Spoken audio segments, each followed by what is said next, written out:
Fala pessoal, tudo bem com vocês? Na nossa aula de gestão empresarial de hoje, nós vamos conhecer um pouco sobre a legislação trabalhista, as reformas e os efeitos da crise econômica. Para começar, um pouquinho da história da CLT. A CLT, que é a Consolidação das Leis Trabalhistas, foi vigorada em 1943 pelo então presidente Getúlio Vargas. Ela foi criada com o intuito de regularizar a situação dos trabalhadores em todo o país, estabelecendo direitos e deveres para ambos empregados e empregadores.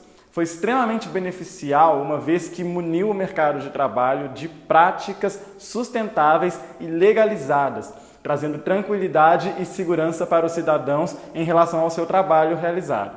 As principais leis que ainda vigoram na nossa sociedade atual asseguram normativas como salários de classe, hora extra e 13º, benefícios de transporte, alimentação e saúde, além de direitos como seguro-desemprego, FGTS e licença maternidade, entre muitos outros. Nós vamos conhecer um pouquinho mais a fundo algumas das principais leis e direitos. Eu vou falar de algumas principais, mas o material de apoio de vocês tem uma lista ainda maior e mais detalhada, ok? Então vamos lá. O registro na carteira de trabalho é o primeiro que nós vamos falar hoje. Conforme o artigo 29 da CLT, no primeiro dia de trabalho, o empregado já deve estar com o registro empregatício na carteira de trabalho e Previdência Social, que é a CTPS, tá?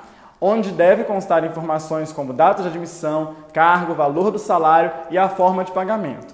Para que seja feito esse registro, o empregado deve entregar a CTPS ao empregador, mas deve devolvê-la ao empregador no prazo máximo de 48 horas. Vale ressaltar que o período de experiência também deve constar na carteira de trabalho, ok?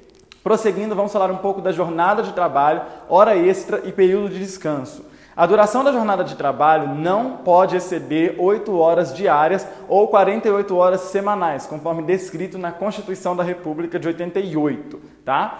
Com exceção aos contratos excepcionais que possuem jornadas diferenciadas.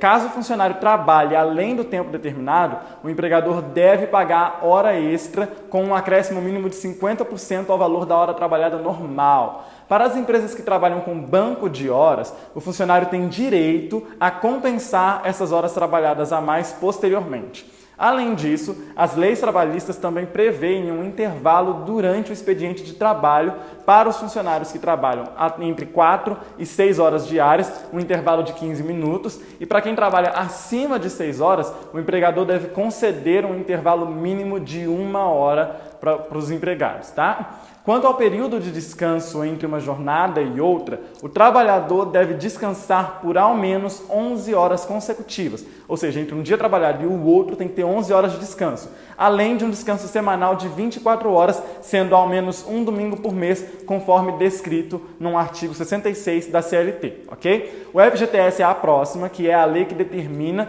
que o empregador deve pagar o Fundo de Garantia pelo Tempo de Serviço, FGTS, ao colaborador todo mês, com valor equivalente a 8% do salário do funcionário.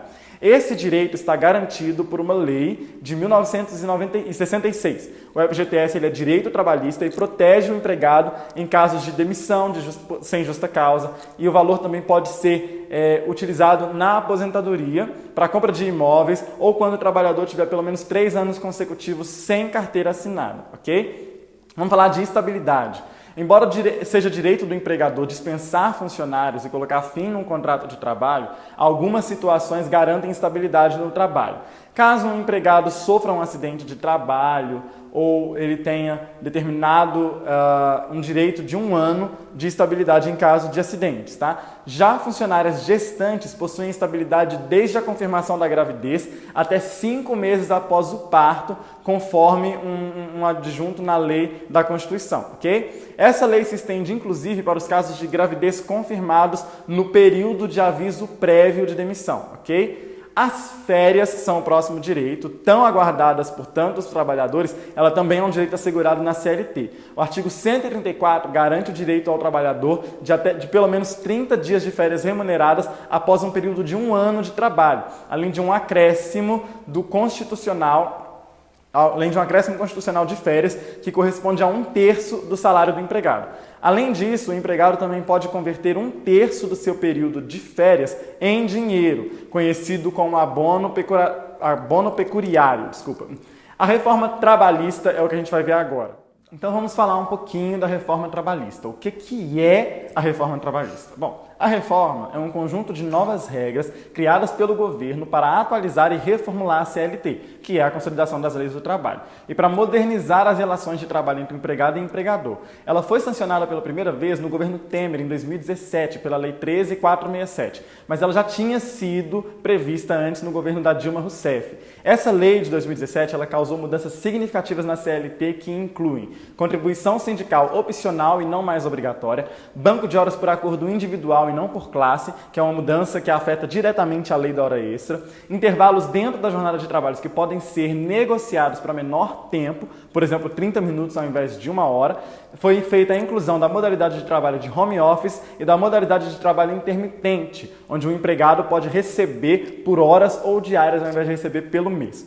Essas e outras mudanças alteraram alguns aspectos significativos para os trabalhadores e melhoraram muitos aspectos para a macroeconomia do país, que foi realmente o motivo disso ser feito, né? Ela foi criada para poder melhorar a situação da crise. A inclusão de modalidades como home office, trabalho intermitente, mudança de terceirização, fez com que a CLT pudesse trazer mais segurança para ainda mais trabalhadores informais ou em outro tipo de situação de trabalho. Mas a reforma foi extremamente criticada pela CUT e por outros sindicatos. Vamos falar então um pouquinho da reforma da Previdência, que também está trazendo várias mudanças para os trabalhadores. Primeiro, vamos entender o que é a Previdência Social, que é um órgão governamental de segurança social de participação obrigatória, onde todos os trabalhadores formais recolhem contribuições previdenciárias para um fundo de previdência. Outra grande reforma que afeta os direitos dos trabalhadores e empregados é a reforma que está acontecendo agora na Previdência, tá? Ela foi proposta também pelo então presidente Michel Temer, porém a reforma foi iniciada no primeiro ano de mandato do atual presidente, que é o Bolsonaro, ok? A equipe econômica do atual governo propôs a reforma promulgada pelo Congresso em 12 de novembro do ano passado, 2019, como um marco histórico nacional.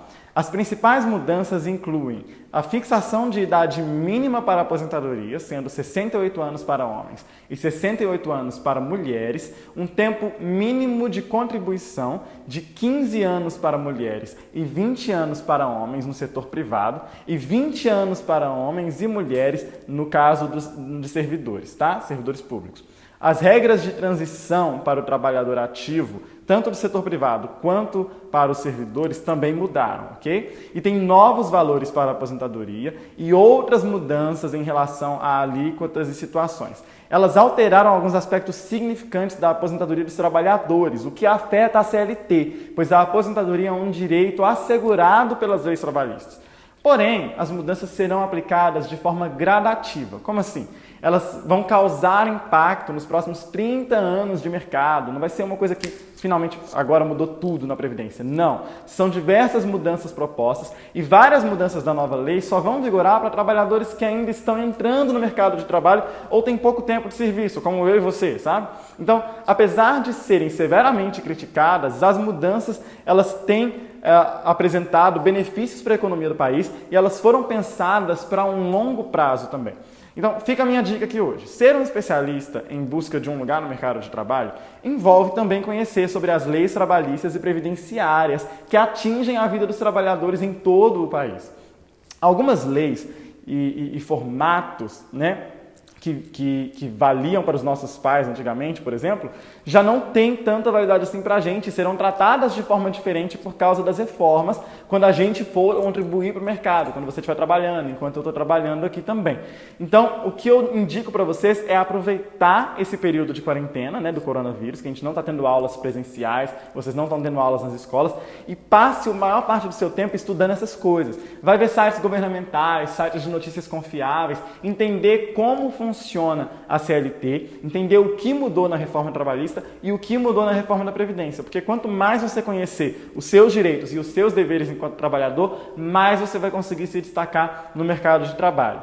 tá certo? Gente, tudo isso que eu falei aqui tá no seu material de apoio, tem aí direitinho. O exercício é fazer um resumo de tudo que foi falado aqui na aula e de tudo que está no material de apoio para você poder fixar bem os seus conhecimentos em relação a isso. Mas pesquisem, vai além, entra no site da Previdência Social, entra no site da CLT, veja como são as leis, veja a quantidade de coisas que são previstas, porque tudo isso atinge nossas vidas enquanto trabalhadores e também toda a sociedade, ok? Se cuidem, um beijo e até a próxima.